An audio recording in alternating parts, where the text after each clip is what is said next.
কিন্তু তোমার টেন্ডেন্সি তুমি এসে না সবসময় সাইড অ্যাঙ্গেল দিচ্ছ।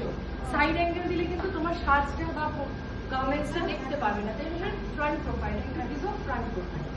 ঠিক আছে, দাঁড়ানোটা আবার সেম ওখানে যেমন দাঁড়ালে নিচটাকে যদি ব্রেক না করো, একটুখানি না ভাঙো, তাহলে বসতে হবে না, জাস্ট এখান থেকে এই দেখো টো হাই করলে অটোমেটিক নিচ আমাদের বেন্ড হয়ে যাচ্ছে, মানে ব্রেক এখানে একটুখানি ভাঁজ পড়ছে, তাই তো?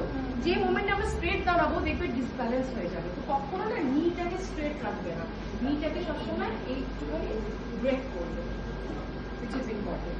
1 2 স্মাইল। এবারে তুমি একটু দেখি তোমার পোজিং এ কেমন লাগছে। একটু গুড, একটু পোজিং। 1 2 3 4 5 টার্ন, টার্ন, পুরো টার্ন, ফুল টার্ন হবে। আবার করো, টার্নিংটা শেখো। এই দাঁড়িয়ে আছি তো না, ক্রস করবে না, কখনো ক্রস করবে না, পড়ে যাবে। একটু কাছাকাছি আনো, গিয়ে এখানে না, ইয়েস। এবার আরে ইটস ওকে। 1 2 3 4 5 পেছনের পাটাকে সামনে আনো, ক্রস করবে না, ক্রস করলে কিন্তু ক্রস হয়ে যাচ্ছে। নাও গিভ আ প্রেশার, একটু টো প্রেশার দিয়ে টার্ন করো বডিটা। হ্যাঁ, নাও লিভ ইউর হ্যান্ড, চলো ওয়াক।